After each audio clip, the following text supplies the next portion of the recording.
I'm Nels Anderson, and I was a designer and gameplay programmer on Firewatch. I am Jane Ng, and I worked on the 3D environment art in Firewatch. So you're likely standing at the base of your home away from home. Your home in the wilderness.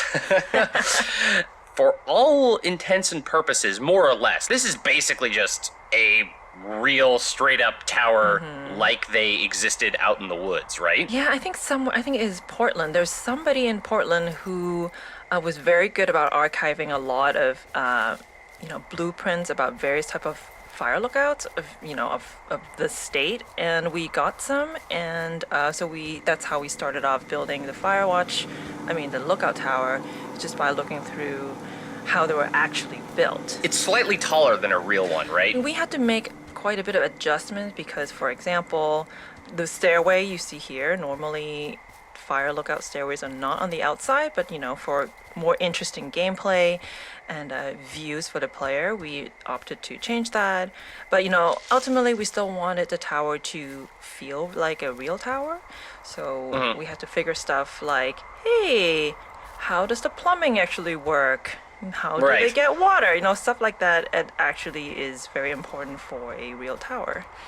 And if you go look around the base of the tower, you will actually see a big old plastic cistern.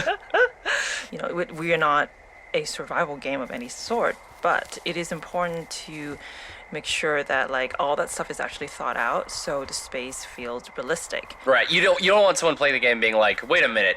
There's no... How does this guy drink? How is he not dead?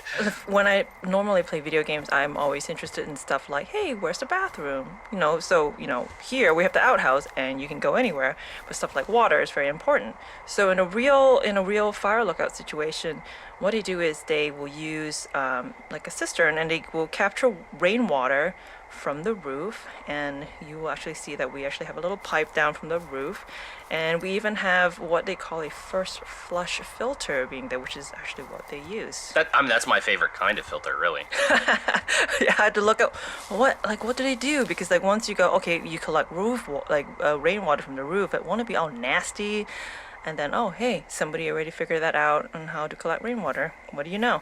We actually visited a number of different lookout towers as we were researching the game, and it was always very satisfying to see elements of things we saw in the real world and make their way back into the game, and vice versa. So we also made sure to have a tab here, like a little faucet, where you can actually get water from the cistern. Yeah, if you click on it, it will play an animation of a hand gripping a knob and water comes out for 2 seconds. Doesn't do anything. Yeah.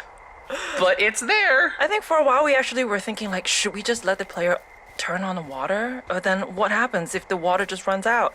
And then James had a very good idea of just going just make one animation that you turn on the faucet and turn it off immediately, just so that hey, there's water in here and you won't die. That's Henry.